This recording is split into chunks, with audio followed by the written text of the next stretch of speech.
Hola, ¿qué tal? Vamos a continuar con nuestro curso. Vamos a iniciar con el módulo o clase número 4. Recuerden que todas las clases vienen divididas por episodios. Esta es la clase 4 y primer episodio, ¿vale? Les voy a compartir mi pantalla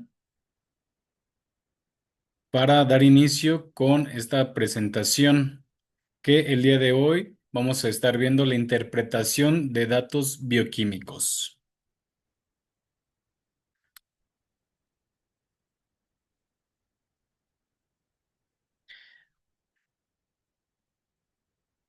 Estos datos que hemos ido comprendiendo a lo largo de estos módulos, pues nos están dando un sustento, ¿no? Para el análisis y la ejecución de un programa para nuestros competidores o para ti mismo. Antes de dar inicio, quisiera ver si tienen algunas dudas. Me pueden poner aquí en los comentarios con todo gusto para yo ponerlo, pues escribirles también y con todo gusto voy a estar todas las clases y todas las personas que estén comentando, yo con gusto voy a responder para que les quede el 100% claro, ¿ok?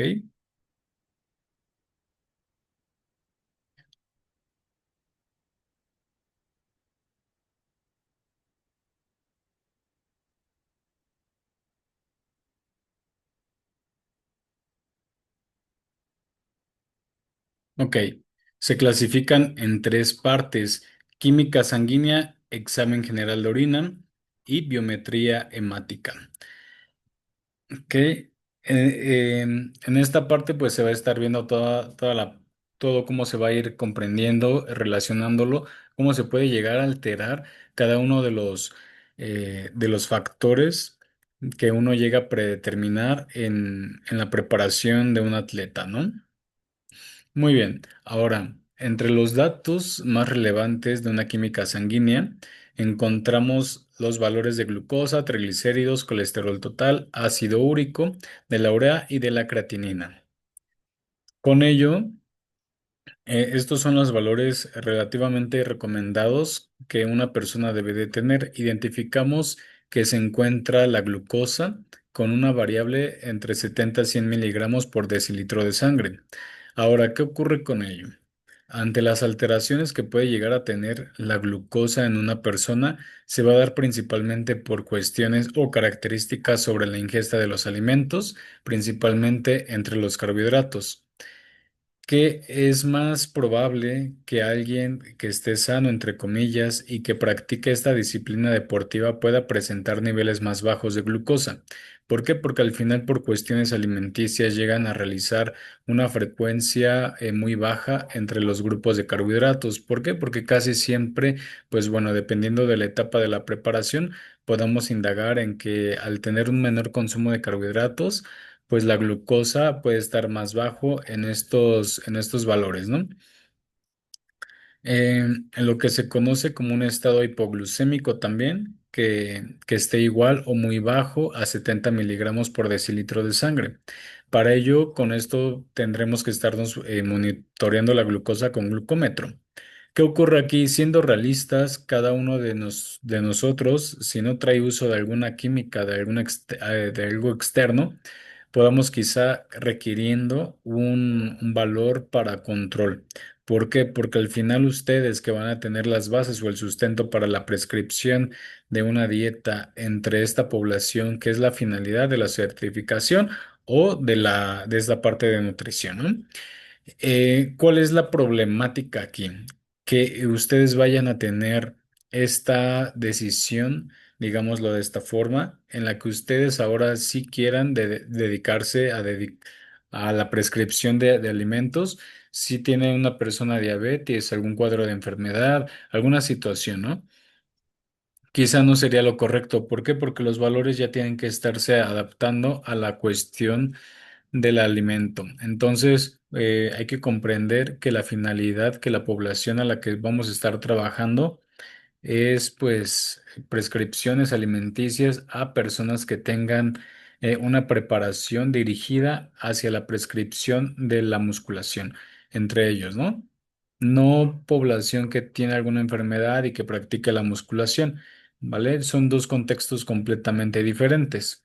Entonces, de igual forma, conocer que si alguna persona está usando insulina o algún otro fármaco, pues de alguna manera puede alterar los valores de la glucosa en sangre, ¿no?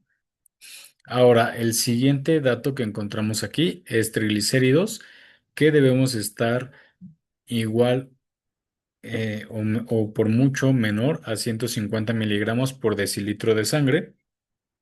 ¿Qué ocurre en estos datos?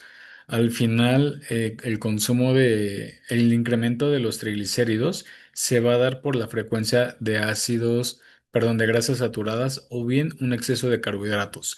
¿Por qué? Porque es importante comprender, como lo hemos visto a lo largo del contexto fisiológico, que no todos los carbohidratos que uno consume se van a utilizar hacia la obtención de la energía. El exceso de carbohidratos que estemos consumiendo se puede almacenar como un reservorio energético. Entonces, es aquí donde entra mucho la polémica del volumen sucio, que está entre comillas. Deciden muchas personas realizar grandes cantidades de comida para ir incrementando su masa corporal, también llamado peso coloquialmente, y con ello comienzan a tener un incremento de su peso de em, manera secuente, ¿no? Empezamos a encontrar cada mes que empiezan a subir 2, 3, 4 kilos, que bueno, 2, 3, 4 kilos no se va a dar directamente de la masa muscular, que muy probablemente de esos 3, 4 kilos, menos de 500 gramos sea directamente de masa muscular, musculoesquelética, ¿vale? No todo lo que subimos va a ser masa muscular. Ahora, ¿qué es lo que sí hay entre estos patrones? Que al final estamos sobrealimentando a una persona. Y al decir sobrealimentar a una persona, le estamos induciendo a un incremento, o mejor dicho, a una canalización de un estado de sobrepeso o de alguna manera una clasificación de obesidad cuando hacemos malas cosas. Sí comprender que la monitorización entre una persona y en su química me va a dar el parámetro esencial. ¿Por qué? Porque capaz, y yo creo que estoy preparando a alguien, pero su glucosa se está disparando. Empezaba en 90 y ahorita ya tiene 98. Sus triglicéridos estaban en 140 y ahorita ya está en 170. Y su colesterol total de 200 está subiendo a 250, 230. Entonces, comprender que no por dar más y más alimentos significa que todo lo vamos a aprovechar de manera correcta hacia la canalización de la masa musculoesquelética. Es donde llega a ver el principal error.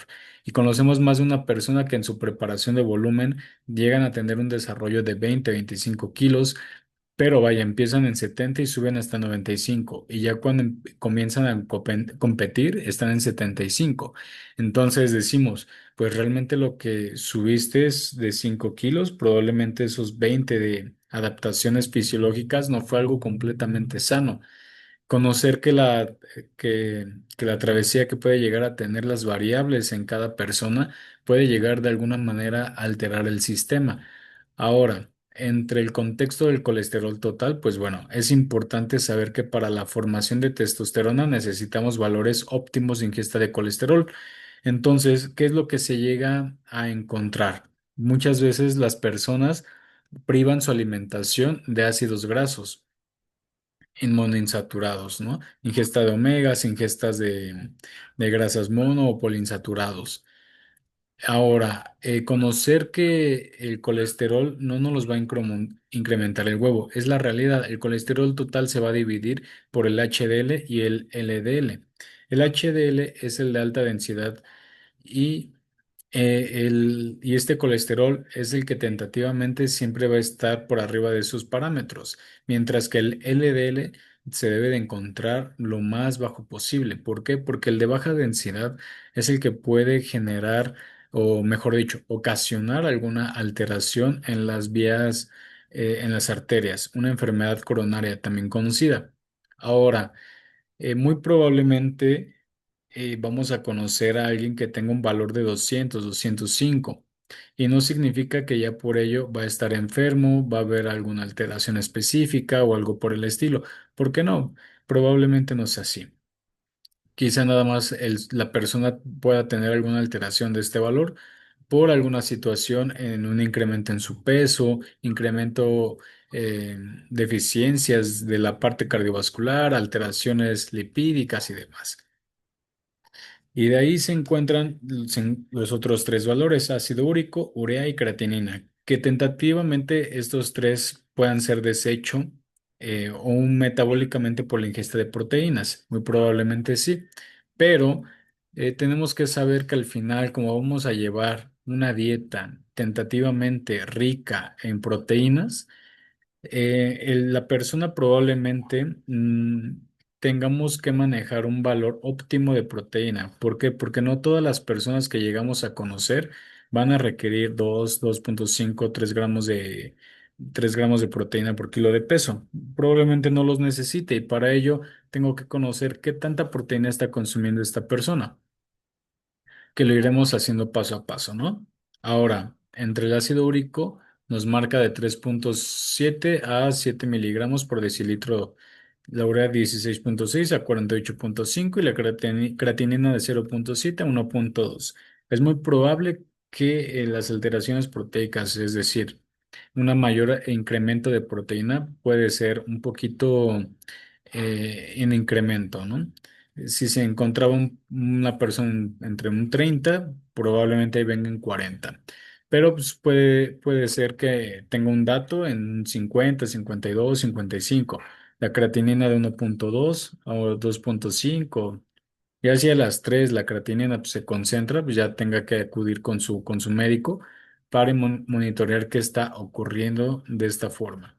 Al final, repito, ustedes nada más para tener un monitoreo, porque al final hay que llevar una población de control, porque si no, no estaríamos prescribiendo alimentación y estaríamos que solicitar estos valores. Cuando me refiero a estos valores, puedo sugerirle a una persona, este que pueda tener un impacto progresivo, ¿no? Ahora, entre los principales datos en el fisicoconstructurismo encontramos glucosa, triglicéridos y colesterol total. La glucosa se va a dar, eh, se va a intervenir la glucosa por las modificaciones entre los hidratos de carbono. Ahora, por otra parte, los triglicéridos se va a dar a través de la baja ingesta de lípidos y por otra parte el colesterol total por la baja ingesta de lípidos, ¿no?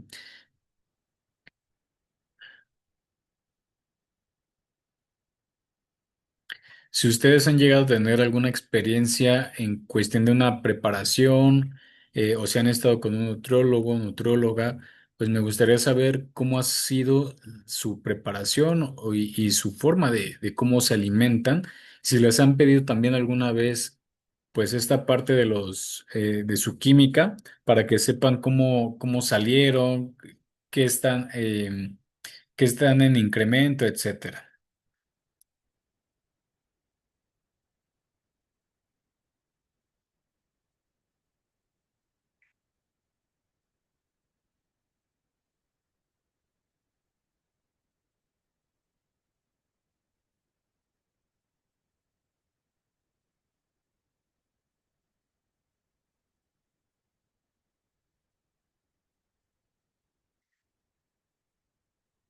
Ok, llega a ser un campo de estudio un poquito meramente complejo en el contexto de que pues, no es algo muchas veces muy óptimo, ¿no? En cuestión de esta parte de que se sube o baja o de golpe o cualquier cosita que no estemos monitoreando adecuadamente o no lo estén monitoreando correctamente.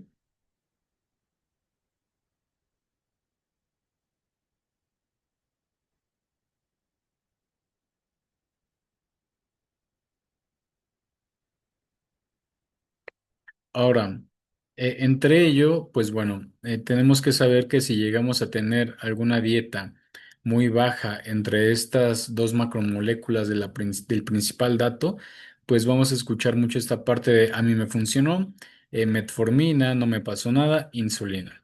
Y el hecho de que nosotros llegamos a escuchar o a leer en muchos de los escenarios, el que a una persona que tuvo un impacto significativo, no significa que este impacto tiene que recrearse, lo que tiene que estarse duplicando en la situación de ¿por qué? Porque van a haber personas que muy probablemente algo les generó el resultado, no sabemos qué, porque no hubo una medición previa y no hubo una medición posterior.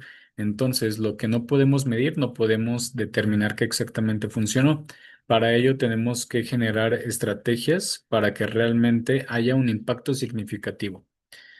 Ahora, muchas veces hay personas que se encuentran sanos y que hay un, no sé, hipoglucemia por metformina o el uso de insulina. ¿Por qué? Porque en cuestión de metformina, pues, es un medicamento que te disminuye los niveles de glucosa, pero está determinado o está dirigido para la población que realmente tiene una alteración en la glucosa. Y esta alteración de la glucosa se va a dar por una incidencia a alguna patología, es decir, a una enfermedad. Entonces, entre ello, conocer que el principal dato normal va a ser que va a tener una enfermedad, ¿no? Hay muchas personas que se encuentran en medio usando insulina, que al final es una hormona que va a ingresar más carbohidrato, más glucosa a la célula y que va a ser una hormona que va a tener una respuesta anabólica a nivel síntesis proteica. Más que nada, pues para ellos se empiezan a dirigir. Yo lo que siempre voy a sugerir es que principalmente a la insulina tenerle un respeto, ¿no? ¿Por qué? Porque al final estas dos características puedan estar generando alguna alteración, principalmente, ¿no?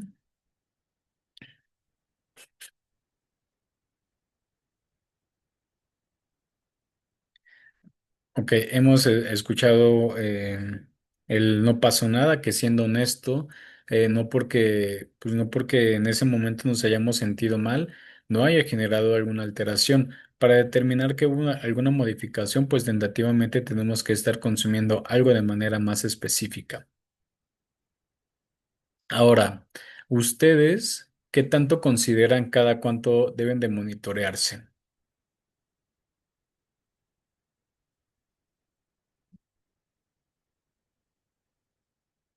¿Cuántas veces realmente nos han sugerido, te solicito una bioquímica, un examen general de orinantes y después de algún ciclo? Pregunta.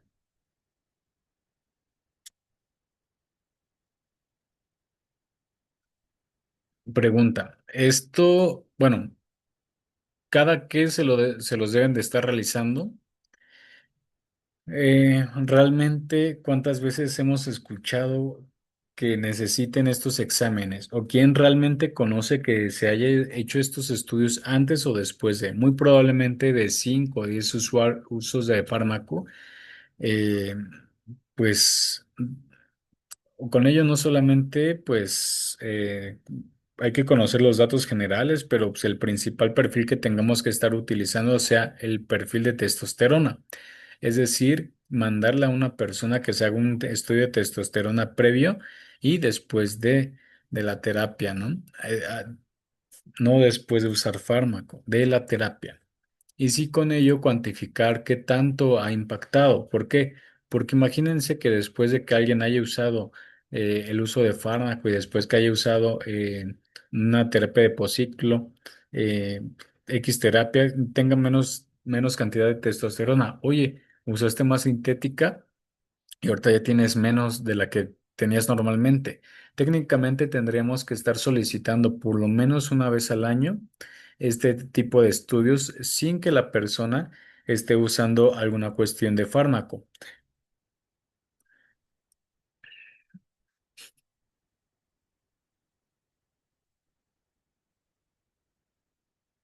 Ok, yo tengo personas que les pido estudios cada 3 meses, dependiendo si tienen alguna enfermedad, pero también tengo población que les pido estudios cada año y medio, porque pues es una cuestión económica la que estamos solicitando. Entonces, muchas veces, imagínense que llegamos al primer mes de su asesoría y nuestro preparador, nutriólogo, antes de recibirnos, te manda a pedir 1,200 pesos de estudios, ¿no? Y tú dices, puff, su asesoría cuesta 600 y 1,200 pues ya se vuelve casi los 2,000 pesos, ¿no? Entonces, pues dice, pues vale la pena o mejor me ahorro esos 1,200, 1800 y trato de buscar algo que, pues, que venga en redes, ¿no? Pues, no precisamente va a ser lo correcto, pero sí conocer que esas diferencias significativas pueden establecer estrategias para cada uno de nosotros. Y al generar estas estrategias, me van a determinar el uso específico de alguna persona. Entonces, los primeros tres que vamos a estar optimizando en la búsqueda de, los primeros que nos van a estar dando un dato más, vamos a decirlo, fácil, es un poquito más fácil el control, va a ser la glucosa, triglicéridos y colesterol total. Estos tres van a ser los que más vamos a estar cuidando en la alteración de un examen bioquímico, en una química sanguínea, perdón. ¿Por qué? Porque ya entrar en el contexto de ácido úrico, de creatinina y de urea, muy probablemente tengamos que conocer más allá de la fisiología renal, ¿vale? Entonces, pues a ustedes al final van a tratar de que la población que ustedes lleven, estos tres se puedan llevar de alguna manera, impactando de mejor forma ante la dieta que estemos prescribiendo. Y de otra forma, en los que estén abajo, pues sí va a empezar a impactar significativamente con el control de la ingesta proteica. Pero estos tres son las bases para nosotros poder en la prescripción estarlos modificando. Esa es la realidad.